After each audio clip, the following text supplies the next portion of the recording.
computer. Okay, and let's go ahead and see how many people do we have here today. We currently have 25. Let's wait a minute or two for more people to go in. Before I get into anything too deep. So let's see.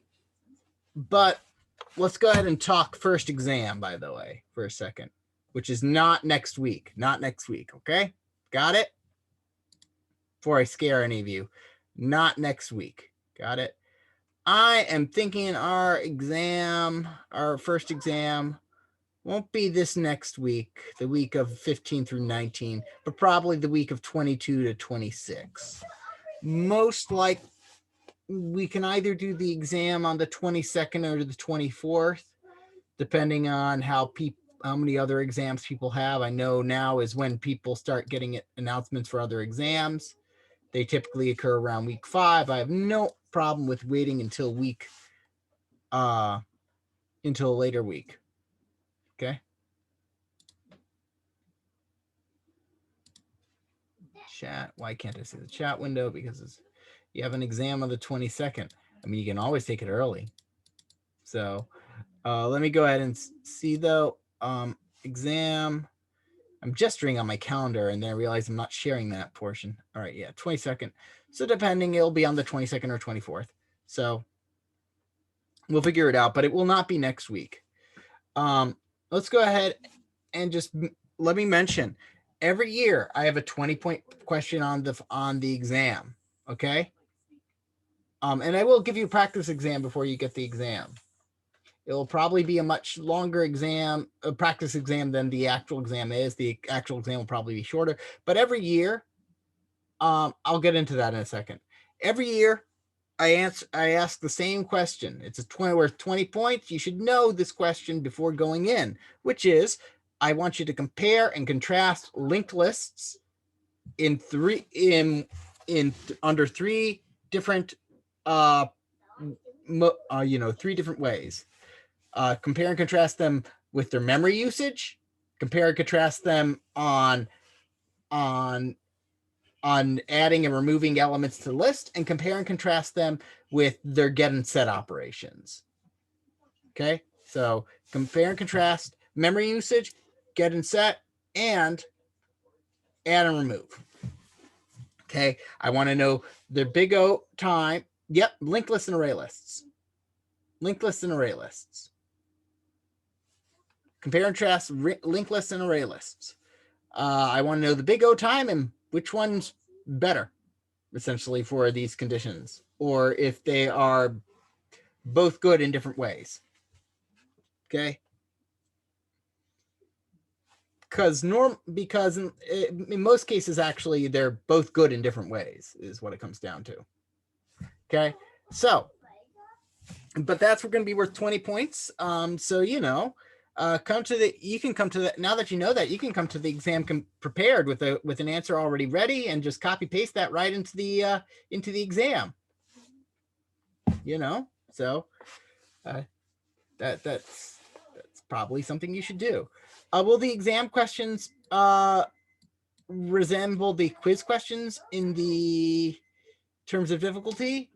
They'll probably be harder than the quiz questions.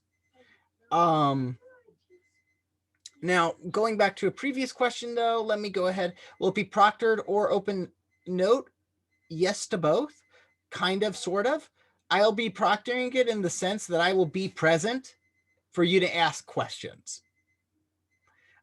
It will not be proctored in the sense that I won't be using Proctorio or demanding that you have multiple cameras set up and you sweep your room and stuff. I'm going to trust you. It is open note in this. I have the rules laid out in the syllabus, but it is, and I'll go into more detail as we get there, but it is open everything but other humans, essentially. So again, what is the line? The line is, I appreciate your webcam being on, but honestly, it's not a requirement because technology is fiddly. Again, the primary thing during the exam is that I am present for you to ask questions during the exam. Got it? That's mainly there, or to clarify something I made a mistake about, right? So, and I'm also there just to make sure that we're all taking the exam at the same time, rather than quizzes where we all just take it individually. Okay. I'm not trying to be too intrusive here. I know you've all got different situations, right? It's and I also know that your technology may just decide to completely fail during the day of the exam. So, I'm trying to be pretty reasonable about this. Now, again, the line is you can read questions on Stack Overflow, but the minute you start asking questions on Stack Overflow, that's where you're cheating. Got it? Also, if you find something that happens to be the answer for a question during our exam, make sure you cite it, right? If you're going to copy code from the internet, you got to be sure to cite it. Otherwise, I'll just give you a big fat 0 on the entire exam. Okay. So just be mindful of that, right? So the again, you'll get more details now. Will our practice exam resemble the exams in terms of difficulty? I generally try to make the practice exam tougher. You cite code with comments. Just, yep, this is not MLA or anything, just simply saying URL where you got it. Okay. If it's a small snippet of code, yeah, just be sure to cite that. Whole answers, I try to avoid that, avoid giving you questions where you can find the whole answers. But again, URL, just find it. Okay. All right. Now, with that being said, let's talk about the other more recent things. So, under assignments, under if we go to modules, by the way, and I went ahead and I posted the quizzes. I forgot to do a due date for this one, but whatever. Okay. With regards to when these quizzes are due, just, if you need more time, let me know if that's, but anyway, with regards to assignments, I went ahead and posted 2 assignments. Now that doesn't mean you have 2 assignments to do. If we click on this guy, it says you have the choice of 2 assignments. Both of them will use the same base file, which is circular linked list.java. So both of them will use this file to get started with. Make sense? So both of them use this thing, and it's the first thing you have to complete. So even if you and your friends are decided to do the different ones, you're still going to have the same base, which is this file, which has where you're going to need to implement the add and remove. It also doesn't have get and set or get node. You might want to implement those depending on what you're doing. There's an iterator, and that's more useful for the people who are doing the Josephius problem, the easy one, versus the people who are doing the doing the solitaire encryption was the more difficult one. So the Josephius problem is for anybody, and this is self-determined, by the way. You're not judged by me one way or the other, right? The Josephius problem is for those who are feeling a bit less comfortable with the material. This is new exposure to you. You want to, or you may be feeling extremely pressed for time, right? So, but if it's definitely new for you, this should definitely have all of just definitely hammer out everything you need. The solitaire encryption is for anybody who's got previous exposure to linked lists and definitely wants to make sure they get the same kind of leveling up their skills benefit that students who are getting a first pass are getting. So it's for anybody who's feeling more comfortable with the material, or if you want a challenge. They're both. I've done both. Definitely the solitaire encryption takes more time to do, mainly because you've got to think a bit more about the various steps, but both are doable in the time frame. You can choose either one. And the nice thing about them using the same base file, the circular linked list.java, if you decide to change, you're not losing too much time if you decide to change, right? So the Josephius, so let's go ahead and just talk about the Josephius problem first. Let me go ahead. So this is named after, the Josephius problem is named after the historian Titus Flavius Josephus, who lived from 37 to 100. Okay. He participated in the Jewish uprising against the Roman Empire. This went approximately as well as every other uprising against the Roman Empire went, which is very bad. Very, very, very bad. So anyway, he was eventually captured in the siege of Yadfat. He and 40 other soldiers were about to be captured, and they all kind of decided, you know what? I'd rather die a free man than being a slave, a literal slave under the Romans. And so then they committed suicide by drawing lots. Basically, they drew lots to see who would kill each other rather than, killing themselves. Eventually it was just Josephus and one other guy left. They kind of looked at each other and went, well, this was a terrible idea, and turned themselves over to the Romans and became slaves. So he eventually gained his freedom a few years later by predicting that some guy that a general who was good at winning wars would win wars.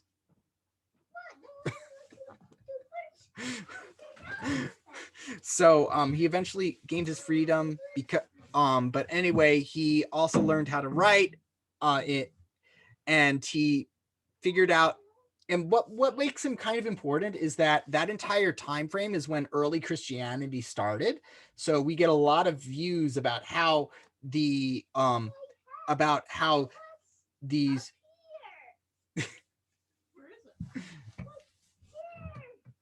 yeah, I know it's a kind of a brutal problem, but anyway, he's relevant in history because of the amount of writing he did about Jewish practices of the time, as well as the Jews who were converting to Christianity at that point, right? Or rather, what resembles early Christianity, because it wasn't really codified into Christianity didn't really coalesce into something more standardized until about 300. Right. So anyway, what is the Josephus problem? We don't precisely know what the lot drawing process was, but this is generally thought about how it was, which is that you stood in a circle, you count up some predetermined number. When that number is reached, the person who we landed on is nixed from the circle, and then we continue on. So if you've got a circle of 5 people, what you're going to do is you're going to basically go 1, start the first person, and you're getting rid of every other person. You might go 1, 2, remove the second, then 3, 4, remove the 4th, then 5, 1, remove the 1, and then 3, 5, remove the 5, and you're left with one person remaining, who is the 3. So, yeah, Josephus. So, yeah. So the Josephus problem is saying, given a ring of n people and the count k being whatever, where do you want to be standing so you ain't getting nixed, essentially? Okay, so that's the Josephus problem. Now, the Josephus problem actually has a so the Josephus problem let's go to a Wikipedia article. It has like a ton of solutions, right? Mathematical solution for k is equal to 2. They have a proof, and then they have a various different algorithms for solving it. Let me go ahead and see. Yeah, so it's got a recurrence formula. And for the generalized problem, it's got this mad formula down here. Look at this mad guy. It looks insane, right? I mean, even if that's putting... So, anyway, this formula looks kind of crazy. Don't like it. Look at that. It's just awful, right? So anyway, long story short, this isn't a math class, so we just aren't going to be putting in a equation. Instead, we're going to simulate this using a circular linked list and simply going around the list and removing removing nodes from the list as needed. Make sense? So all we're going to do is just simply simulate the process rather than trying to do the calculation, because honestly, the simulation is pretty easy once we get it working. So there's a lot of different ways to do this. I'm going to be using the circular linked list because it's a great and easy way to reinforce it. It's a interesting problem, although I don't think it's quite relevant. It's an interesting problem, but I doubt it's gonna, I hope to God it's not going to be ever relevant in your life. Okay. All right. So, and these are basically example outputs. All right. Solitaire encryption is much more involved. It is called, you may notice it's got something called the Pontifex PDF. This was done by an assignment I've adapted by another professor, another instructor, Lester McCann. It appealed to me because I'm a fan of Neil Stephenson. Has anybody here read novels by Neil Stephenson? Anyone? Neil Stephenson wrote Cryptonomicon. He also wrote Reamd, which if you're going to start anywhere with Neil Stephenson, I highly recommend Reamd, which is a misspelling of README, a deliberate misspelling. Deals with MMORPGs, the Russian mafia, the Chinese gold farming community, cryptocurrency, just all sorts of stuff that you wouldn't think putting together.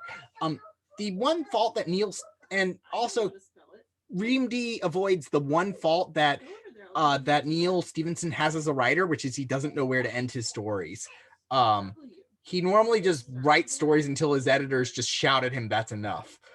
We're just gonna stop you because if you write any more, then we won't be able to bind the freaking book." Reamd though had a very clear beginning and end point, and you know, as opposed to him just making the world and just seeing how everything interacted until the editors told him stop putting it up into so much detail. He does quite a bit of research on his stuff. For instance, he will do quite a bit of research. There's like in one of the fight scenes, he goes into a page of research about how a specific model of Russian pistol is drawn and the effects of that and how that impacts what the character is about to do. So yeah, it's a very, very, very interesting book. But anyway, what he did is that he, in the novel Cryptonomicon, two of the main characters covertly communicate with each other using a deck of playing cards. This is basically a real algorithm that Neil Stephenson had a security expert, Bruce Schneier. I don't know how to pronounce his name, but he had this security expert create. The novel had a description of the solitaire algorithm in the appendix, but we're going to be working on a simplified algorithm on this. And the basis for this algorithm is there are 26 letters in the alphabet, right? And the standard deck of playing cards minus the jokers is 52, right? You have 52 cards, 26 letters, 52 divided by 26, right? They're multiples of each other, or 52 is twice 26. It's kind of a really useful coincidence. And so what we do is that what you're going to do is that you're going to, rather than trying to create clubs, like 10 of clubs and keep track of like things like that, instead you're going to label all the cards 1 to 26. And then label your two jokers as 27 and 28. We're going to be simplifying this rather than using, I don't know if he made those. Probably somebody can fact check that. But anyway, here's the algorithm. I'd be happy to go over that. But the examples but rather than me spending a lot of time going over that, because it takes about way too long for me to go over, I've written down some examples here. Okay. And not only that, but I've linked to a YouTube video of somebody doing this algorithm by hand. The only difference is that this person is starting from 0, I think, and using the full deck of cards, and we're working with a simplified algorithm. But the steps of encryption are the same, which is basically 5 steps to So how does encryption work, by the way? Well, what we're going to do is basically for every letter, we generate a key. Okay. We generate what's called a key. And the key gets modulated by a certain amount. Okay. Sorry, not the key. The letter gets modulated by that key. So I suppose I'll have to boot up IntelliJ because please, with the show of yes, no, who here has done like some even most basic encryption, like say Cesarean Cipher?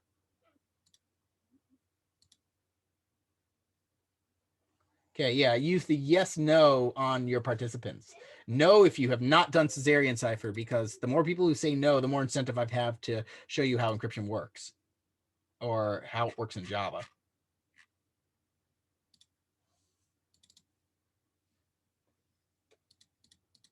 New. Let's go ahead and see. So new project. Next. Also, let's just see. Notice I give you another file over here, solitaire encryption. Oh, good. I did include those. Encrypt character and decrypt character. Okay. So next, finish.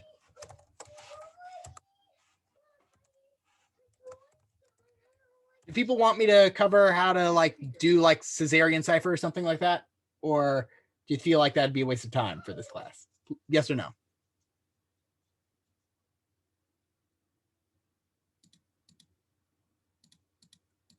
Let me see what we're getting in chat.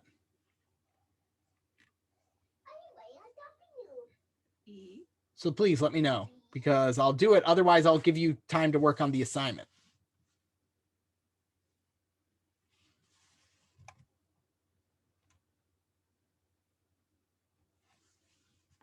Okay. So, okay, basic encryption. So let's go ahead and look at basically the encryption we had.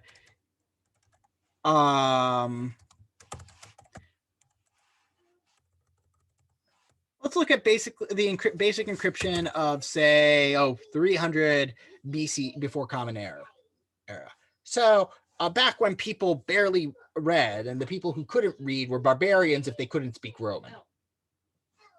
Actually, barbarian, I think, comes from Greek, from people who couldn't speak Greek, and the Romans used that same term. And the word comes from basically anybody who was not speaking the language sounded like they were saying bar, bar, bar, bar, bar, bar, bar, bar. Anyway, you got military orders. You don't want them to fall into enemy hands. But if they do, you don't want the enemy to read them. So you need to make it incomprehensible to the enemy. The Cesarean cipher was a pretty clear, pretty easy cipher, which simply said, we're going to simply rotate the alphabet by a key of the entire alphabet by a key of 3.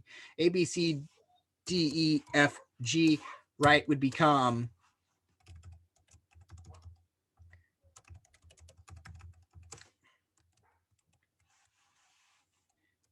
G, H, I, J, and so on and so forth, right? So if I wanted to write attack at dawn, it would start with the letter D rather than A. And then to decrypt it, I would just simply reverse that process. That makes sense to everybody?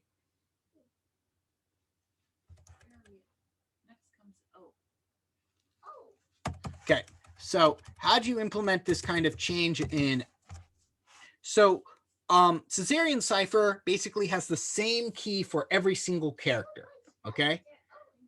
It has the same key for every single character. What we're going to be doing in the solitaire encryption assignment is that we use the deck to generate. We have these 5 steps to generate a key for each individual letter. So we go through the 5 steps and we generate one key for one letter. Then we go through the 5 steps again and generate another key for another letter.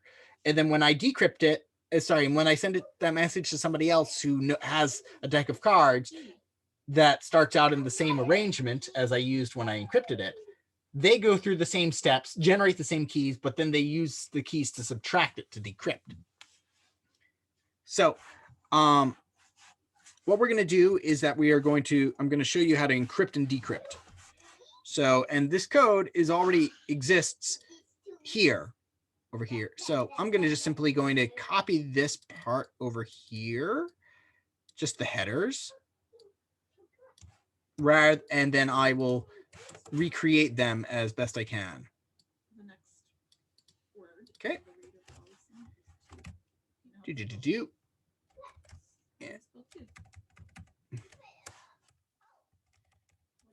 Okay, and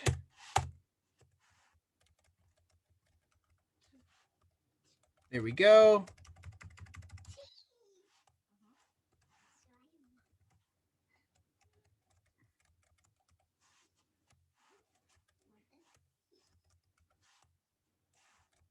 Okay, why are you not formatting correctly?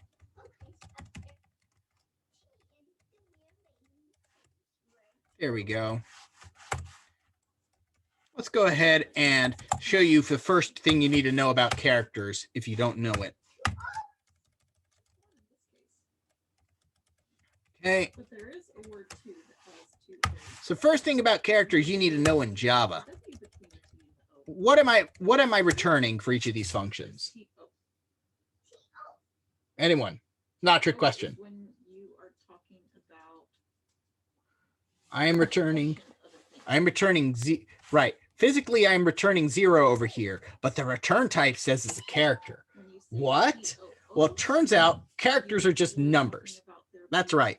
All characters are just integers putting on a suit. We are simply pretending that the numbers are not actually numbers and they represent letters in ASCII format. So specifically, let's go ahead and do this. Sout. Okay, print out 87 as a car. So I'm going to cast 87 into a character. I'm going to print it out. And what do we get? We're going to, and that corresponds to the character capital W. So characters and integers basically can be, they can be converted from one to another just simply by casting. So if I say the letter, so print out A, but turn it into an integer, we're going to get the numerical value that corresponds with A, which is 97. Okay. So the way encryption works is that we take in a letter and we want to say, hey,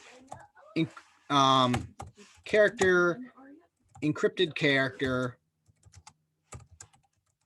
is equal to our letter, Let's just put that for right now. Right, but we haven't done anything. Now, right, the way that encrypting works is that we're going to just simply take this and change it by this amount. So say again, we're taking A and our key is 3, like we have in Cesarean Cipher. We're going to take A and we're going to change it into D. So you'd think, okay, what if so you'd think, okay, we'll just simply say and take letter plus key, right? Oh, except that when you add a character to an integer, you get when you take a character and an integer, you get and add them together, you get an int. So actually, I have to cast that into a character. That's no biggie, right? It's no biggie over here. So let's go ahead and print out encrypted character. Encrypt char, and I'm only going to do encryption. I'll show you decryption later by request. Run it. You get D. Right? So that's it, right? Well, there was more to it, and it looked like it did scary math. And the reason for that was, well, what if I want to take the letter Z and I want to encrypt it, right? What's 3 letters after Z? Well, then we'd have to restart the alphabet, A, B, C. So if I see a Z in my message, I need to translate that to an A. To a C. Makes sense? Right? Does that make sense to everybody? In this word, it does. Okay. Right. But unfortunately, that's not what I told the computer to do. What I told the computer to do was add 3 to it. And Z, adding 3 to whatever numerical value for Z is the thing that comes after it in ASCII, which is the text encoding format is this, the curly brace. So that's what we need. So that's not what we need. And we can't just simply say, oh, mod 26 that, because, and we can't just simply say, oh, mod 26 this, because then that would give us something from 0 to 26. Not what we want, because 0 to 26 would be a weird character. Like really weird stuff. Yeah. Really weird unprintable character from 0 to 26. So what we need to do is that we have to move the character down into the appropriate range. What we're going to do is, for simplicity's sake, I'm going to assume that all of our letters are lowercase. So what I'm going to do is I'm going to basically say, hey, int letter position is equal to letter minus A. Why am I subtracting A? Because it's the first letter of the alphabet. So A starts at 97. This will subtract 97 from it. Okay. Which will get A giving the value of 0, B is 1, C is 2, so on and so forth until we get to Z is equal to 25. Okay. So now what I can do is I can say int encrypted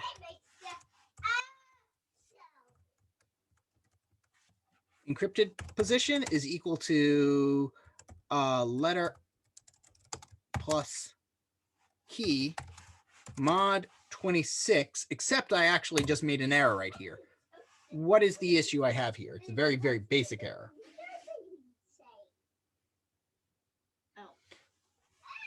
Order of operations. Yes. Very good.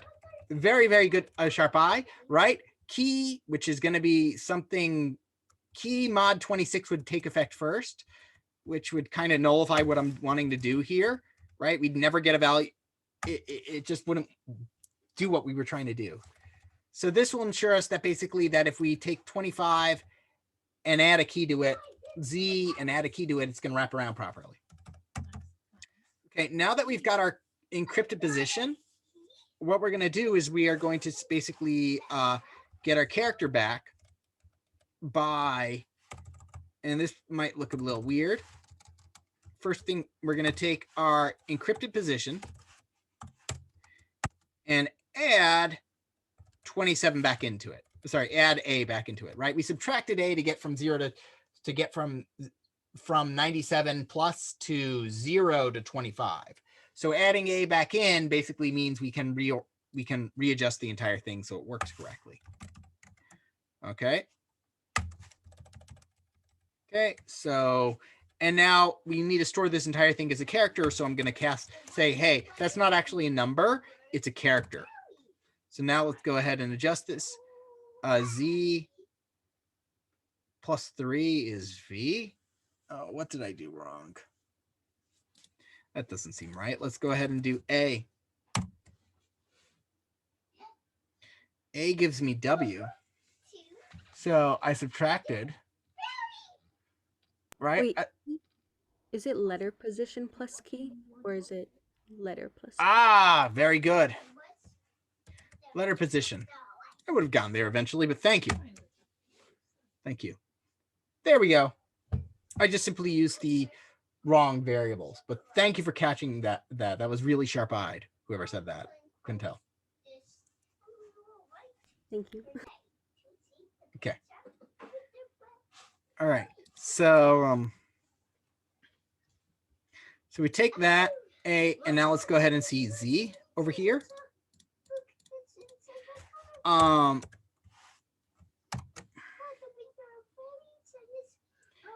And we run this and we get C, which is exactly what we wanted. So it wraps around perfectly now. Okay. So that's encrypting. This is included in it, in the encryption. The only thing I want to show you, I want to point out with decryption is note that basically we've got, you'd think, okay, it would be value minus the key, but actually negative modulo is weird things. So what we do is we do plus 26 minus the key over here. Now, why in the world do we do that? So encrypting moves it forward. So if we encrypt by 3, we're moving it forward 3 steps. And so to decrypt it, what I'm going to do is I'm going to move it forward 23 steps. Why is that? 3 plus 23 is 26, so it does a full rotation. So to do an decryption, rather than like subtracting, what I'm doing is I'm adding enough to make it wrap around. That makes sense?